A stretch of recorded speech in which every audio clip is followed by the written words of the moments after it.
일토소명 묵상. 우리가 고통받을 때 주님은. 우리 인생에는 고통이 있습니다. 크리스천들이라고 해서 고통이 면제되지는 않습니다. 시편 34편 19절에서 다윗은 말합니다. 의인은 고난이 많으나 여호와께서 그의 모든 고난에서 건지시는도다. 바울도 빌립보서 1장 29절에서 말합니다.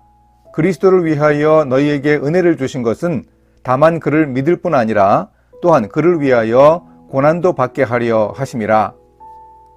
크리스천들이 세상에서 고난받는 것은 당연하고 오히려 고난이 더 많다고 합니다. 그러면 우리가 고난받을 때 우리 주님은 어디에서 뭘 하고 계신 걸까요? 사울이 예수님을 만나는 장면을 통해서 확인해 볼 수 있습니다. 오늘의 말씀은 사도행전 9장 1절에서 5절입니다.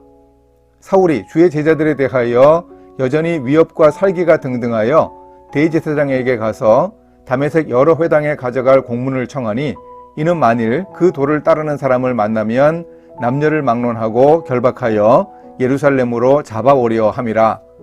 사울이 길을 가다가 다메섹에 가까이 이르더니 호련히 하늘로부터 빛이 그를 둘러 비추는지라. 땅에 엎드러져 들음에 소리가 있어 이르시되 사울아 사울아 내가 어찌하여 나를 박해하느냐 하시거늘 대답하되 주여 누구시니이까 이르시되 나는 내가 박해하는 예수라. 예루살렘 교회에 큰 박해가 닥쳤습니다. 율법에 대한 열정을 앞세운 유대교 지도자 사울이 주도했습니다. 사울은 그리스도인들을 잡아 가두고 죽이기 위해 혈안이 되어 있었습니다. 그런데 다메섹에 있는 그리스도인들을 체포하기 위해 가던 길에 사울은 그의 인생에서 가장 충격적인 사건을 경험했습니다. 하늘에서 호련히 빛이 비치고 음성이 들렸습니다. 사울아 사울아 내가 어찌하여 나를 박해하느냐. 예수님의 이 질문에는 많은 뜻이 내포되어 있습니다. 사실 사울은 이때 빛 때문에 시력을 잃고 정신이 없어 주여 누구시니까 라고 되물을 수밖에 없었을까요? 예수님의 질문에 사울은 당황했습니다. 더구나 예수님이 나는 내가 박해하는 예수라고 대답하시는 것을 듣고 더욱 놀랐습니다. 왜냐하면 사울은 지금까지 예수를 믿는다는 그리스도인들을 박해했지 예수님을 박해한 일은 없었기 때문입니다. 예수라는 사람은 인정하려고도 하지 않았는데 그분이 자신을 믿는 성도들의 고통을 자신의 고통과 일치시키고 있었습니다. 사울의 충격은 이때부터 시작되었습니다.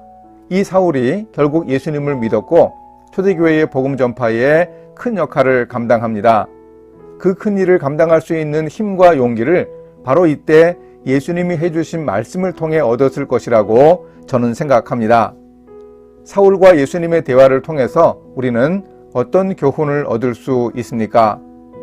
우리 그리스도인들이 고통받는 그 순간에 예수님도 고통받고 계십니다.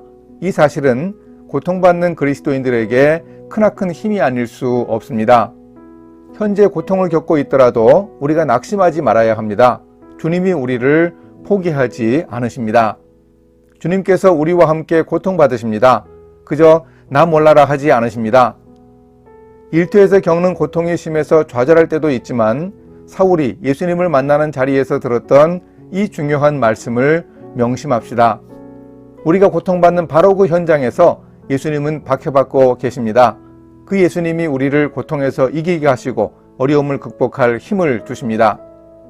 이 사실을 명심하면 우리가 일하면서 겪는 여러 가지 어려움을 새로운 관점으로 볼 수 있습니다. 이렇게 실천하겠습니다. 애매하고 어려움을 겪고 억울한 일을 당할 때 바울에게 예수님이 하셨던 말씀을 기억하겠습니다. 사울은 자신이 박해하는 줄도 몰랐지만 그 성도들의 고통받는 현장에서 예수님이 박해받고 계셨습니다. 고통의 순간에 주님을 바라보고 또한 함께 박해받는 성도들과 서로 의지하며 힘을 내겠습니다. 함께 기도하십니다. 하나님 아버지, 그리스도의 이름으로 세상에서 제가 고통받을 때 주님이 늘 가까이에 계심을 확신하겠습니다. 어려움이 있을 때도 주님을 믿는 사람답게 행동하겠습니다. 믿음과 힘을 더하여 주소서. 예수님의 이름으로 기도합니다. 아멘.